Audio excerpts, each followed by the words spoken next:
Thanks for your company this Friday, the 23rd of October for the weekly wrap. I'm Jessica Amir, a market analyst with Bell Direct. Well, what a week. The Aussie share market hit a new 7-month high on Monday, then swung to its lowest point in 8 days on Thursday before clocking a 0.1% loss Monday to Thursday. Overall, trading conditions have been soft this week, with the ASX 200 falling for the first time in 4 weeks as investors exercise caution before the US election in almost 10 days. On the positive side, the Aussie share market is still in a technical breakout, with the ASX 200 trading above its 250-day averages, indicating there could technically be more upside. Now, this notion is supported by global central banks and governments pumping money into their economies to aid in the recovery. Plus, most experts think that a vaccine will be widely available mid-2021, so the market is beginning to price this in. Only a handful of sectors closed in the black this week as investors rotated out of defensive sectors, selling out of utilities, telcos and consumer staples, while they instead invested into cyclicals like tech, industrials, materials and financials. Healthcare software company Medicus PME gained the most, 14%. PME didn't make any announcements, but its share price momentum pushed its shares to their highest level in about a year. Megaport MP1 went the other way, falling about 9% after they reported weaker than expected European data, but business-wide record performance, with customers up 7% and ports up 10%. All in all, MP1 shares hold a 38% year-to-date gain. UBS upgraded Megaport this week, expecting strength in the second half of this financial year as it's entered into a collaboration with Cisco, and North American customers are up 63%. Now, in terms of the two big themes to consider over the next few weeks, the first is that the US election is upon us. US stimulus is up in the air though, but regardless of who wins, fresh stimulus is expected to be rolled out to support the US economic recovery.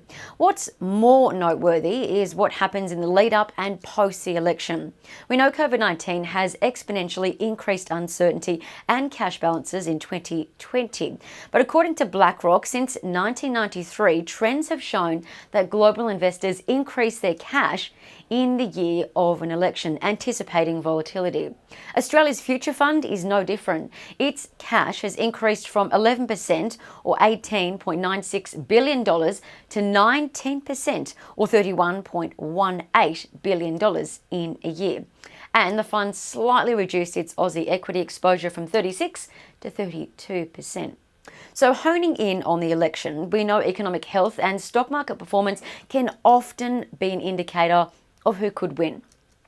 Now, there are a couple of considerations with this in mind. Over the last 100 years, every president who averted a recession was re-elected, except one, Calvin Coolidge. And since 1984, if the S&P 500 was positive in the 3 months ahead of an election, which it has been now, then there was a 100% success rate of the in-party winning the election. If the index was negative, the president in power lost the election. We also know volatility peaks around elections, and given that there will be a lot of postal votes, consider that we might not have a clear result on November 4, so volatility is likely to extend beyond election day. And another consideration is that returns historically differ depending on who's in power. Since 1933, the best S&P 500 returns occur with a Democratic president, Senate and Republican House, with returns of 13.6% per year. So to get this, all 3 seats will need to be reversed. But if Trump is re-elected with the current mix, a Republican president, of course, Republican Senate and Democratic House, then returns average 10.8% per annum. And if Biden wins, things are a little unknown, so there's some considerations there. Now, the second major consideration is that long-term investing success relies on economic growth, interest rates, productivity, innovation, and your stock picking success. Now, with that in mind, Morgan Stanley, Citi, and BlackRock expect cash to come off the sidelines and return to stocks, given valuations appear attractive and coronavirus-related uncertainty is abating. So with that in focus, let's end on some trading ideas. In the tech space, Morgan Stanley increased Afterpay's buy rating and price target this week to $115 on stronger app downloads in the US, on its global platform expanding, and on expectations of a surge in sales and customer activity in the December quarter. In the online education sector, Morgan Stanley reiterated IDP, IEL is their code, as an overweight or buy with a $24 target, given IDP's profitability remains strong and FY21 appears to be on track.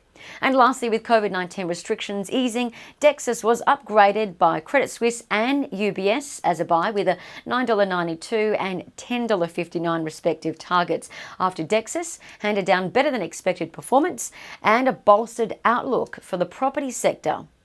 So that's it. Plenty of ideas to consider. From all of us here at Bell Direct, have a happy and safe weekend. Thanks for your company. Bye for now.